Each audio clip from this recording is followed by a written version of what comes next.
Verónica Macamo é Ministra dos Negócios Estrangeiros e Cooperação de Moçambique, aqui mais uma vez conosco e desta vez veio participar num encontro sobre desarmamento e não proliferação.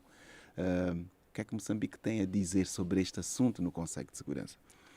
Bom, nós somos adversos à continuação de fabricação de armas, sua comercialização. Estamos a falar de armas nucleares, porque não só nos prejudicam, mas porque é uma situação muito sensível.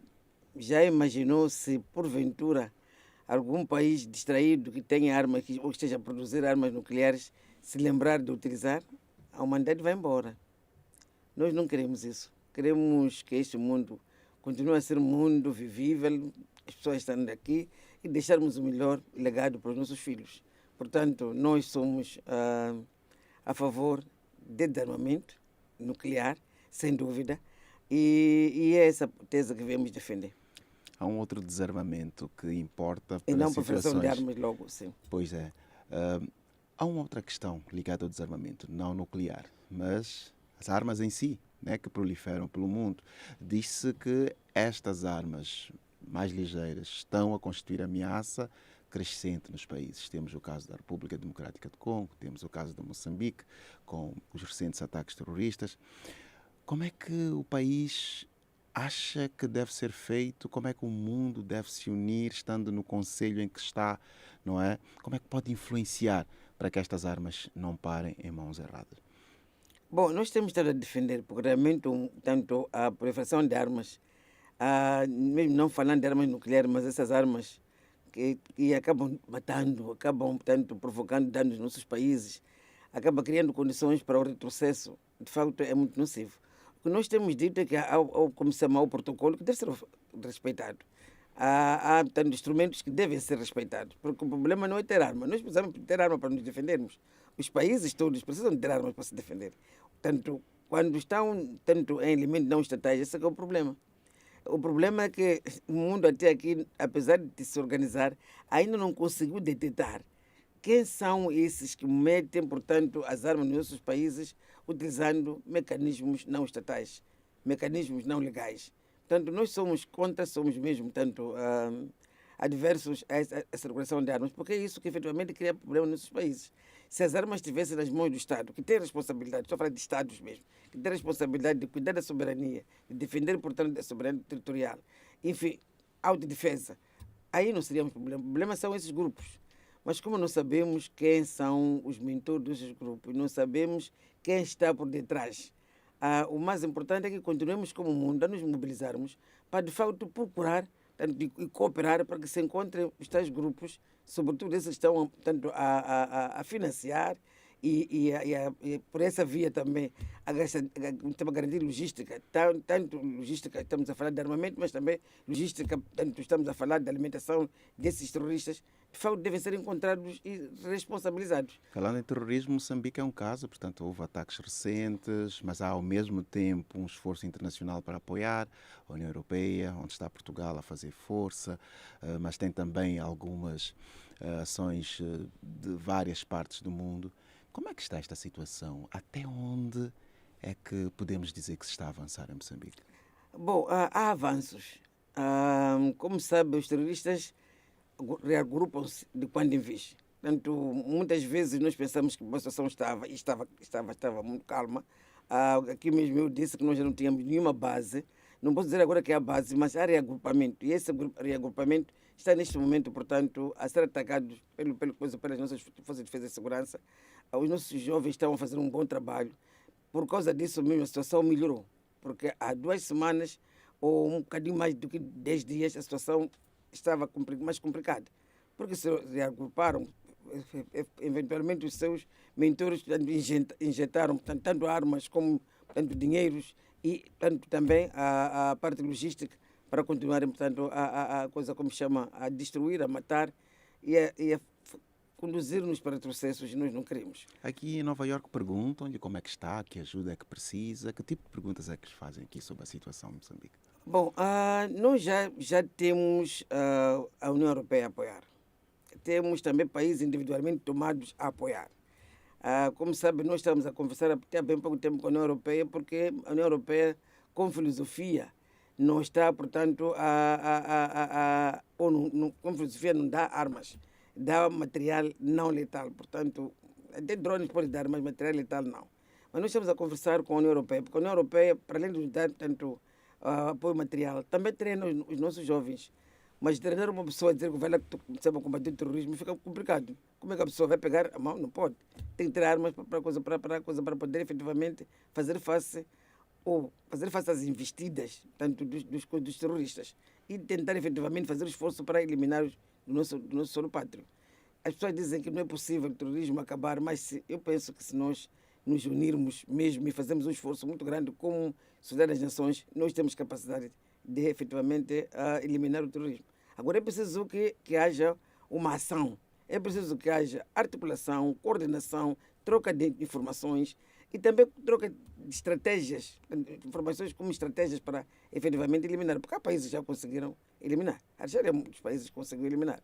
Portanto, precisamos de constatar mais, precisamos de articular mais, precisamos de ter mais apoio. É preciso que se olhe para esse assunto, dizer há pouco tempo, quando estava a discutir esse assunto na Antália, portanto, na Turquia, de que o mundo tem que olhar para esse problema como um problema do mundo, dele mesmo, e não olhar como um problema do Mali, de Moçambique, porque os terroristas, enquanto nós estamos distraídos a pensarmos que é um problema de país A ou de país B, o que vai acontecer é que ele vai se agrupando, vai efetivamente se expandindo, e nós não podemos permitir isso. Não podemos permitir que o mundo amanhã seja, de facto, de pessoas que vão viver numa situação de terror, como estão a ver alguns países, como estão a ver as nossas populações, por exemplo, em Cabo Delgado.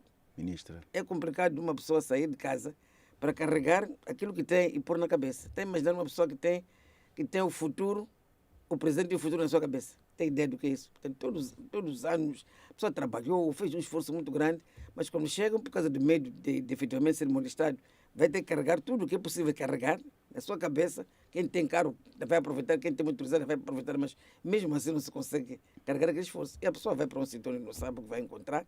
É uma situação muito triste. Estou a falar daqueles que se salvam. Infelizmente temos agora, alguns deslocados que temos que voltar outra vez. Já tínhamos resolvido, porque à medida que o tempo foi passando, nós também começamos a dizer aos nossos amigos, olha, em vez de dar comida, comecem a criar-nos condições para que a população possa produzir e viver a sua custa. Só quando todos os dias dar alguma coisa, como é um ditado que diz que em vez de dar peixe, ensina a pescar. Então começamos a tratar com os nossos parceiros para darem, portanto, sementes, instrumentos de produção, por exemplo, instrumentos para pesca, etc, etc, etc. Então estávamos mais tranquilos com aquela população. A população era própria a voltar para as zonas, portanto, que estavam mais seguras. Agora voltamos outra vez a ter um número não tão elevado, mas é número. Nem que fosse 100 pessoas a sair, é muita gente. Alguém que saiu do seu habitat, deixou de ter a sua vida normal para efetivamente sair para um lugar incerto onde o governo vai lhe colocar e, portanto, ter que lhe dar alguma coisa. Vou falar de uma outra carga, não é, que Moçambique vai ter, que é a carga de responsabilidade de dirigir 15 Estados-membros do Conselho de Segurança daqui a mais um mês e meio. Está preparado? O que é que se faz e quais vão ser as prioridades de Moçambique? Bom, nós estamos preparados, mas estamos neste momento a terminar, portanto, a preparação.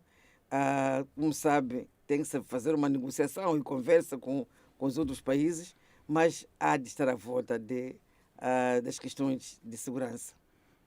Como sabe, não só porque o órgão de segurança, mas também porque são as preocupações, portanto, que nós temos no país. Seguramente vamos efetivamente partilhar e conversar sobre o que fazer para que a arquitetura de segurança seja cada vez mais sólida e onde possamos olhar com alguma esperança e a trabalhar para que efetivamente o mundo seja mais pacífico, o mundo seja mais harmonioso, porque de outro jeito fica difícil. E aquela questão do clima associado à segurança ou à insegurança ainda é relevante? É relevante, sim. É verdade, não pensamos da mesma maneira no Conselho de Segurança. Não? Alguns acham que não, outros acham que sim, mas efetivamente o clima é um assunto que mexe com a segurança. Pelo que Moçambique vê, principalmente destes últimos fenómenos, o que é que diria agora? Bom, nós não temos dúvida que isso mexe com a nossa segurança. É verdade que Moçambique tem sabido lidar com a questão, como se chama, das mudanças climáticas, com os efeitos das mudanças climáticas. Nós temos uma componente de prevenção muito grande, mas muitas vezes prevenimos como os efeitos dos ciclones são tão rudes, tão duros, que muitas vezes pensamos que podemos fazer face, mas acabamos efetivamente tendo algumas situações sensíveis, porque, como por exemplo, viu o Fred veio, destruiu, foi e voltou tanto mais forte. Mas no nosso caso ainda não é um problema de segurança em si. Há de ser um problema de segurança devido das pessoas, mas não segurança para o país. Mas isso não deve efetivamente distrair os nossos países. Devem olhar para essa questão como uma questão muito sensível. Portanto, as medidas de adaptação, as medidas tanto que estão relacionadas com a criação de infraestruturas para que os países possam ter. Às vezes eu costumo dizer, bom, se nós tivéssemos infraestruturas sólidas para conter as águas, não é possível conter tudo. Quando vem o ciclone, vem, mas quando há alguma fragilidade, a situação fica mais sensível. Portanto, há mais efeitos do que se tivéssemos infraestruturas mais fortes. Mas para que isso aconteça é preciso que nos apoiemos como países. Sabe, a África é vítima. Não somos nós que poluímos o mundo. Nós estamos agora preocupados em responsabilizar ninguém. O que estamos a dizer é que devemos compartilhar, portanto, estarmos todos juntos e encontrar forma para esse problema que criamos. Embora, efetivamente, a África não tenha criado rigorosamente, mas está aí o problema e tem que ser visto como um problema. Ministra, está a falar de tudo isto, portanto, como uma mulher líder que recebeu um prémio há 2 dias. Parabéns. Obrigada. Sei que uma das motivações aqui da presença de Nova Iorque foi exatamente receber um prémio global das mulheres pela liderança. Esteve quase 2 décadas no Parlamento, depois trabalho no governo. O que é que tem a dizer neste momento a mulheres de Moçambique, lusófonas, mas também as meninas, não é? Em tempos difíceis, parece que o futuro fica meio sombrio, não é verdade? Da vida que teve e dali da frente do pódio quando recebeu o prémio, o que é que esteve a pensar quando pensou nestas pessoas todas? Bom, primeiro, é muito mais fácil fazer a avaliação naquele momento. Não de nós como pessoa individualmente tomada, mas como país, como disse, como tanto membro da comunidade lusófona, mas também como a África.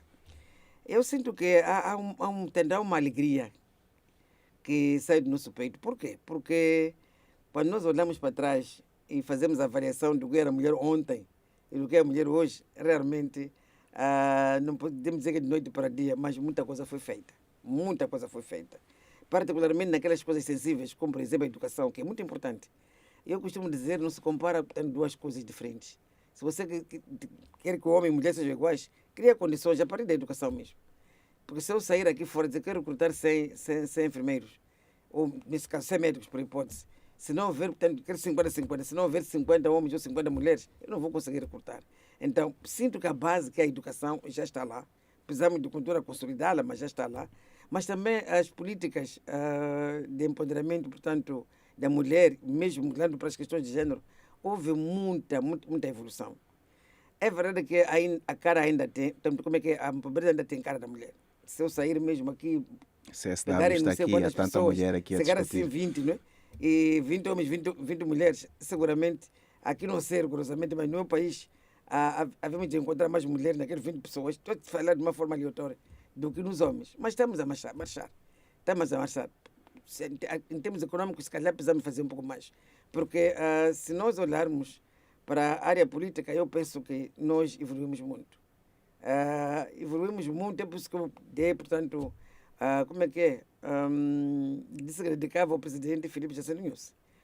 Ele fez uma revolução muito grande. Nós não temos, por exemplo, menos de 40%, nem nos governadores, nem nos administradores, nem nos chefes de posto. Estou a falar de lá de baixo, nem nas localidades. Portanto, em alguns temos 40%, mas a margem ultrapassa 40%. Foi uma revolução muito grande. Também é verdade que no governo temos agora 50%. Mas também se olhar para os órgãos de soberania, temos a presidência da Assembleia, que é o número 2 do país, temos o Conselho Constitucional, temos como se chama, a presidente do Tribunal Administrativo, temos a Procuradora-Geral da República, enfim. Os moçambicanos estão como chama, numa situação confortável em termos de emancipação da mulher.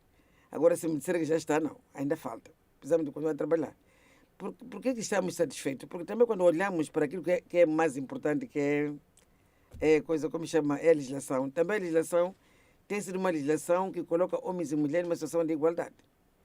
Eu costumo dizer que quando a lei, porque a lei é assim mesmo, rege para o presente e rege para o futuro. Por quê? Porque ele vai um pouco condicionando, portanto, o comportamento dos homens. Porque as pessoas começam, portanto, a lei é positiva, é assim mesmo. Portanto, sempre vai criando situações em que as pessoas querem estar em conformidade com ela. Por causa disso, ela acaba gerindo mesmo, portanto, as situações futuras. As pessoas estão ali a olhar, mas a olhar para o futuro, olhando para o quadro legal que está lá. E o nosso quadro legal é muito bom.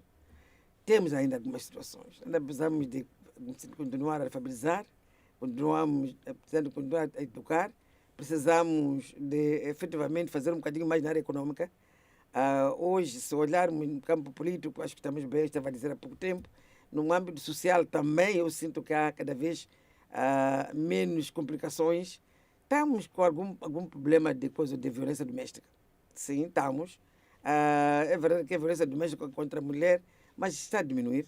Não só porque a lei é muito dura, mas também porque a própria lei acaba conscientizando os homens e mulheres de que efetivamente se não devem se agredir. É que quem ama não agride, não é? Amor e agressão são coisas completamente diferentes. Então eu sinto que há muita coisa que foi feita, tanto no país, mas também olhando mesmo para ser pelo Peru, sentimos que houve avanços. É verdade que não estamos todos na mesma posição. Há países um bocadinho mais avançados e outros. Não me compete a mim agora fazer o julgamento, mas acho que devemos nos dar por felizes por termos chegado a este estágio em que estamos agora. E devemos continuar a trabalhar, homens e mulheres. Porque eu não vejo uma lutação feita por mulheres. Sabe, costumo, quando falo um pouco, às vezes pede para falar comigo, para transmitir alguma experiência. Eu costumo dizer, uma sociedade que não valoriza homens e mulheres, não integra homens e mulheres, ela própria que se arrisca a perder. Você está a ver, nós somos 50, portanto, 52,7% da população moçambicana. Mulheres. Se essas 50,7%, estamos a falar de mais da metade da população, não é bem integrada, quem vai perder? Não são as pessoas. As pessoas, as mulheres podem sentir-se não valorizadas, sentir que deviam ser valorizadas mais, mas no fundo, quem perde é a sociedade. Por isso, essa questão de mulher é uma questão de homens e mulheres. Infelizmente, já evoluímos muito. Eu recordo de uma certa altura que era um pouco complicado porque as tradições retrógradas estavam ali, mas agora se moveram muito. No meu tempo, para você trabalhar, uma mulher trabalhar era um assunto. Tem que explicar ao homem porque tem que trabalhar. Mas hoje é normal. Acho que até o homem já nem pergunta se você quer trabalhar ou não quer trabalhar. Porque acha que já é uma coisa natural, normal. Portanto, eu penso que houve muitos avanços. Precisamos de coisas, tanto mais na área econômica, precisamos de fazer mais. Porque se você olhar para a pirâmide assim, há de encontrar algumas ilhas de mulheres, depois vai apanhando outras, mas à medida que vai descendo, há de encontrar aqui na base mais mulheres do que homens. Os homens ficaram lá em cima. Né? Muito obrigado. Eu não vou lhe perguntar o que é que respondeu quando lhe perguntaram há tantos anos atrás qual era a motivação para trabalhar, porque é que tinha que trabalhar. Vou só agradecer-lhe, sim, pela presença aqui, mais uma vez na ONU News. E espero que tenha boa viagem de regresso a Moçambique. Obrigada. Muito obrigado. Deus é Pai, vamos ter. Muito obrigado. Obrigada. Obrigado. Obrigadíssimo.